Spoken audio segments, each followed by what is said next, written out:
Meron pa pala. Shoutout po ulit. Alamat TV. Meron pala akong i-komento yung kay Roqueta. Si Roqueta, nagdadaldal doon sa Netherlands. Diba? Kung wala ka talagang ginawang kasalanan na hayop ka, bakit ka nagtatago dyan?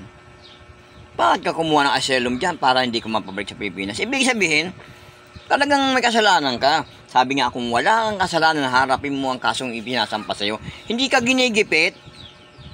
Kayo ang gumawa, ikaw ang gumawa ng kasalanan, ikaw ang gumawa ng kapalaran mo. Ikaw ang gumawa niyan kung bakit ginaganyan ka.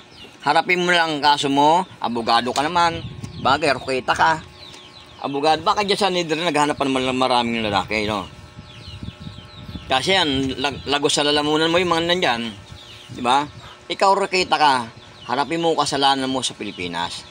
Harapin mo ang kaso mo. Huwag kang magtago sa yan sa ibang bansa. Madadalit, mahuhuli ka rin. Alam mo naman kung nasaan ka nagtatago, ulol. Nagsasalita ka, nandiyan ka. Dito ka magsalita sa Pilipinas. Harapin mo ang kasong hinarap sa DOJ para magkaintindihan, magkalinawan kung wala ka talagang kasalanan. Yun lang.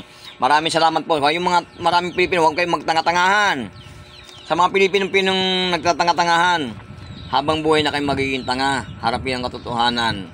Talagang mas matino ang pamamalakad ng Presidente Bongbong Marcos. Maraming nagagawa yan. Hindi mamamatay tayo tulad ni Duterte yan. Maraming salamat po at magandang hapon po.